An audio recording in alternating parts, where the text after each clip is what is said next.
बैकुंठ चतुर्दशी की आप सभी को हार्दिक शुभकामनाएं। हर हर महादेव। श्री शिवाय नमस्तुभ्यम। हरि और हर भगवान विष्णु और भगवान शिव का आशीर्वाद आप पर और आपके परिवार पर सदैव बना रहे। आज की इस वीडियो में हम पूज्य गुरु जी के द्वारा बताए गए बैकुंठ चतुर्दशी हरिहर मिलन के उपायों की बात करेंगे, जो केवल हरिहर मिलन के दिन यानी कि कार्तिक बैकुंठ चतुर्दशी को किए जाते हैं। इससे पहले आप सभी से छोटी सी विनती है, वीडियो को लाइक ज़रूर करें। तो पहला जो उपाय है वह आपको करना है शाम के समय में। शाम के समय में गुरुजी कहते हैं इस दिन हरिहर मिलन होता है। शिव जी के ऊपर वर्ष में केवल एक बार ही तुलसी पत्र अर्पित होती है और भगवान नारायण को बेलपत्र अर्पित होती है। तो आप सभी को यह उपाय मनोकामना पूर्ति के लिए, कोई भी विशेष मनोकामना की पूर्ति के लिए आप इस उपाय को कर सकते हैं। यह उपाय आपको शाम को बैकुंठ चतुर्दशी यानी 14 नवंबर दिन गुरुवार को करना है। शाम को प्रदोष काल में आपको भोलेनाथ को एक बेलपत्री अर्पित कर देनी है और लड्डू गोपाल या भगवान नारायण के स्वरूप में आपके घर में जो भी फोटो प्रतिमा विराजित हो उनके ऊपर आपको तुलसी पत्र अर्पित कर देना है या तुलसी की मांजरी आप अर्पित कर दीजिए। उसके बाद आपको मध्य रात्रि यानी 11 से 12 बजे के बीच में तुलसी पत्र जो आपने लड्डू गोपाल के ऊपर अर्पित की है और शिव जी के ऊपर जो बेलपत्र अर्पित की है उन्हें बदलना है। यानी शिव जी की बेलपत्र को आपको लड्डू गोपाल के ऊपर अर्पित करनी है और लड्डू गोपाल की चढ़ी हुई तुलसी पत्र को आपको शिव जी की शिवलिंग पर अर्पित करना है। यदि आप मध्य रात्रि तक नहीं जाग पाते हैं तो आप शाम को प्रदोष काल में अर्पित कर दीजिए और लगभग 8 बजे के बाद में 8 या 9 बजे के करीब में बेलपत्र और तुलसी पत्र को बदल दीजिए। यदि जग पाते हैं तो काफ़ी अच्छी बात है, तो आप मध्य रात्रि में बदल दीजिए। एक गोल बाती का घी का दीपक भी उसी समय प्रज्वलित करना है। उसके बाद यदि आप जाग जाते हैं तो 4 बजे के आसपास, जैसे आपने मध्य रात्रि में 11 से 12 के बीच में भगवान भोलेनाथ को तुलसी पत्र अर्पित किया और लड्डू गोपाल को बेलपत्र अर्पित किया, उसके बाद सुबह ब्रह्म मुहूर्त में 4 से 5 बजे के बीच में आपको तुलसी पत्र और बेलपत्र को वहाँ से उठाना है और छोटी सी शहद की शीशी लीजिए, उसमें शहद भर के बेलपत्र और तुलसी पत्र को उसमें डाल दीजिए। ये आपके लिए औषधि बन गई है। अब इसका प्रयोग आपको कैसे करना है, जैसे कोई बच्चा है जिनका विवेक काम नहीं करता है, बुद्धि काम नहीं करती है, पढ़ाई में कमज़ोर हैं या आपका कहना नहीं मानते हैं, चिड़चिड़ प्रवृत्ति के हैं, तो आप यह उपाय कर सकते हैं। या कोई व्यक्ति है जो गलत संगति में गलत मार्ग पर चला गया है, पराई स्त्री से संबंध रखता है, अपशब्द कहता है, ताने देता है, या शराब या अन्य किसी बुरी आदत की लत से हैं, तो भी आप इस तुलसी पत्र वाले शहद का प्रयोग कर सकते हैं। उसमें तुलसी पत्र और बेलपत्र को जैसे आपने बैकुंठ चतुर्दशी के दिन अर्पित किया, उसके बाद पूर्णिमा तिथि लग जाएगी सुबह, तो उस दिन आपको रख देना है और फिर अगले दिन से यानी कार्तिक पूरा हो जाएगा, उसके बाद अगला महीना जो आएगा कार्तिक के बाद अगहन का महीना, उसमें आपको 3 दिन तक लगातार जो भी बच्चा है, बेटा है, बेटी है या पुरुष के लिए उपाय कर रहे हैं, उन्हें 3 दिन तक लगातार इस शहद को थोड़ा थोड़ा सा चटा दीजिए, खिला दीजिए, जैसे भी आप खिलाना चाहते हैं। बस इससे उनकी बुद्धि विवेक काम करने लगेगी। अगर गलत मार्ग पर पति या कोई अन्य व्यक्ति चला गया है तो उसकी भी प्रवृत्ति ठीक हो जाएगी, वह अच्छे मार्ग पर अग्रसर होगा। यदि नशे की आदत है तो वह भी छूट जाएगी। तो ये बेलपत्र और तुलसी पत्र का बड़ा महत्व है बैकुंठ चतुर्दशी का। दूसरा उपाय, यह उपाय भी केवल बैकुंठ चतुर्दशी पर ही किया जाता है। वर्ष में एक ही बार ऐसा मौका मिलता है, अवश्य ही कीजिएगा। इस उपाय को करने के लिए आपको 14 दीपकों की आवश्यकता पड़ेगी। 14 दीपक आप जो पुराने दिवाली के अभी के बचे होंगे वो भी ले सकते हैं, चाहे तो आटे के बना लें, चाहे तो आप मिट्टी के नए दीपक भी ले सकते हैं, इच्छा आपकी है। पर दिवाली के यदि रखे हुए दीपक हैं उनको भी आप अच्छे से धो करके प्रयोग में ले सकते हैं। 14 दीपकों में आपको 13 दीपकों में लंबी बत्ती का प्रयोग करना है और 1 दीपक आपको गोल बाती का तैयार करना है।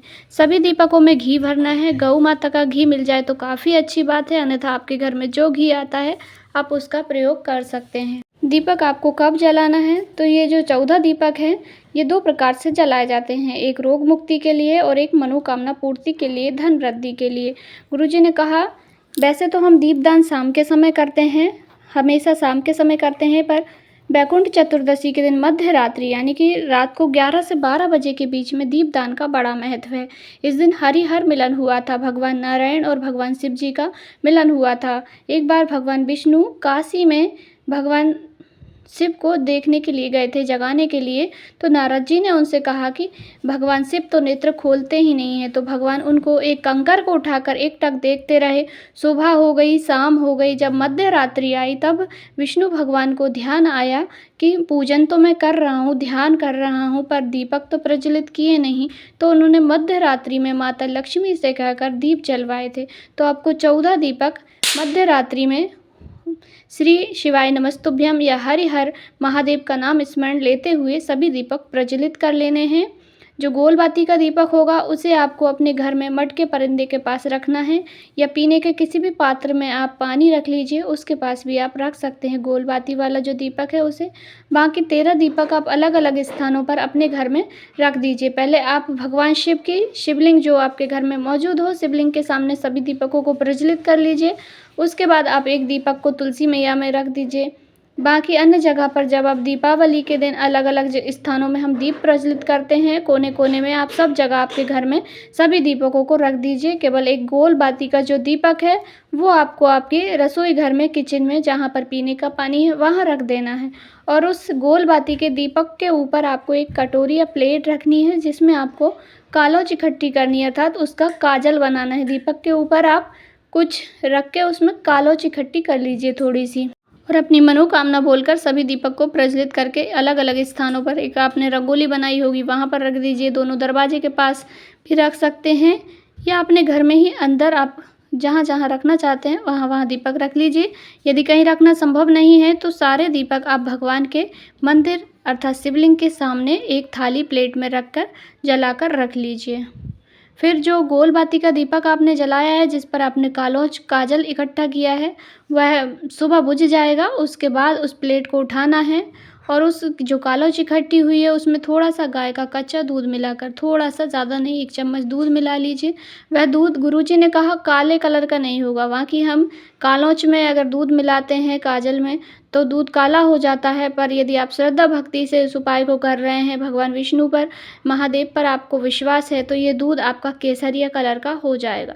अब आप इस केसरिया कलर के दूध को, यदि कोई नारी है जिन्हें संतान प्राप्ति नहीं हो रही है तो उनका ये दूध का सेवन करेंगी तो उन्हें संतान की प्राप्ति निश्चिंत रूप से होगी। यदि कोई बच्चा बच्ची है जिनका विवेक काम नहीं करता, बुद्धि काम नहीं करती है, या चिड़चिड़ प्रवृत्ति के हैं, तो आप उन्हें भी ये थोड़ा सा दूध पिला सकते हैं। ये बड़े काम का दूध होता है, इसमें बुरी संगति भी छूट जाती है। तो 14 दीपक आपको प्रज्वलित करने हैं लक्ष्मी वृद्धि के लिए। भगवान विष्णु ने शिव जी को प्रसन्न करने के लिए 14 दीपकों का दान बैकुंठ चतुर्दशी के दिन किया था। इसी क्रम में 14 दीपों का दान रोग मुक्ति के लिए भी किया जाता है। यह वाला जो हम 14 दीपक दान करेंगे मध्य रात्रि में, ये होंगे मनोकामना पूर्ति के लिए, भगवान शिव को प्रसन्न करने के लिए। और दूसरा 14 दीपक बैकुंठ चतुर्दशी के दिन रोग मुक्ति के लिए भी किया जाता है। यह उपाय वैसे तो नदी के घाट पर, तालाब के घाट पर, बावड़ी के घाट पर किया जाता है, पर यदि आपको नदी, तालाब, कुआं, बावड़ी ना मिले तो आप अपने घर में भी इस उपाय को कर सकते हैं, या शिवालय जाकर शिवलिंग के पास भी इस उपाय को कर सकते हैं। इस उपाय के लिए भी आपको 14 दीपकों की आवश्यकता पड़ेगी। उसी क्रम में आपको प्रज्वलित करने हैं। 13 दीपकों में आपको लंबी बत्ती लगानी है, 1 दीपक में आपको गोल बाती लगानी है। और जब आप प्रज्वलित करेंगे तो ये वाला जो दीपक है आप सुबह से लेकर शाम रात्रि कभी भी प्रज्वलित कर सकते हैं। प्रज्वलित करते समय आपको तुम्रकेश्वर महादेव या कुंदकेश्वर महादेव का नाम स्मरण करना है। और उसके बाद आपको एक पीपल का पत्ता लेना है। पीपल के पत्ते पर थोड़ा सा शहद और एक काली मिर्ची रखकर भोलेनाथ की शिवलिंग पे अर्पित करना है। आप अर्पित करते समय शिवलिंग को पत्ता जो शहद आपने लगाया है वह स्पर्श होना चाहिए, तो वह शिवलिंग पर थोड़ा सा शहद भी चढ़ जाएगा। उसके बाद आप तुम्रकेश्वर, कुंदकेश्वर महादेव का नाम लेते हुए दीपक प्रज्वलित कर दिए। आपने पत्ते पर शहद और काली मिर्च रखकर अर्पित कर दिया है। अब आपको जो भी बीमारी है, किडनी से संबंधित बीमारी है, डायलिसिस चल रहे हैं, या लीवर संबंधित, पेट से जुड़ी हुई कोई भी समस्या है आपको, बड़ी से बड़ी बीमारी है आपको, तो आप इस उपाय को अवश्य ही कीजिएगा। फिर जो पत्ता आपने चढ़ाया उस पत्ते को शहद के साथ उठा लीजिए, यानी कि थोड़ा सा शहद पत्ते में लगा रह जाएगा। और यदि नहीं लगा रहता है तो शिवलिंग पे जो शहद आपका चढ़ जाएगा उसमें से भी आप थोड़ा सा प्राप्त कर लीजिए, और जो काली मिर्च आपने चढ़ाई है उसे भी आप प्राप्त कर लीजिए। उसके बाद उसी पत्ते से शहद को चाट लेना है और काली मिर्च को भी आपको खा लेना है। इस उपाय को जो भी कर लेता है, कितनी भी बड़ी बीमारी हो, उसको डायलिसिस चल रहे हो या किडनी लीवर की समस्या हो, कोई भी नेत्र से संबंधित समस्या हो, किसी प्रकार की पेट से जुड़ी समस्या हो, उसमें आपको लाभ अवश्य ही मिलेगा। उसके बाद आप जांच करा के देखिएगा, आपकी रिपोर्ट नॉर्मल आएगी, आपकी बीमारी समाप्त हो जाएगी। केवल वैकुंठ चतुर्दशी के दिन ही यह उपाय किया जाता है, और इस उपाय को आप सुबह से शाम तक, रात्रि तक कभी भी कर सकते हैं। और जो पहले वाला उपाय है जिसमें 14 दीपदान करना है, वह मध्य रात्रि का ही उपाय है। दोनों ही उपाय लाभदायक है। तीनों ही उपाय, जिसमें हरिहर मिलन वाला भी उपाय है, सभी उपाय मनोकामना पूर्ति, रोग मुक्ति हैं। अवश्य ही कीजिएगा। वीडियो की जानकारी थोड़ी सी उचित उपयोगी लगी हो तो वीडियो को लाइक ज़रूर करें। चैनल पर नए हैं तो सब्सक्राइब करें। कहीं कुछ समझ नहीं आया हो तो आपका अपना चैनल ज़रूर से ही पूछिएगा। हर हर महादेव। ओम नमो भगवते वासुदेवाय।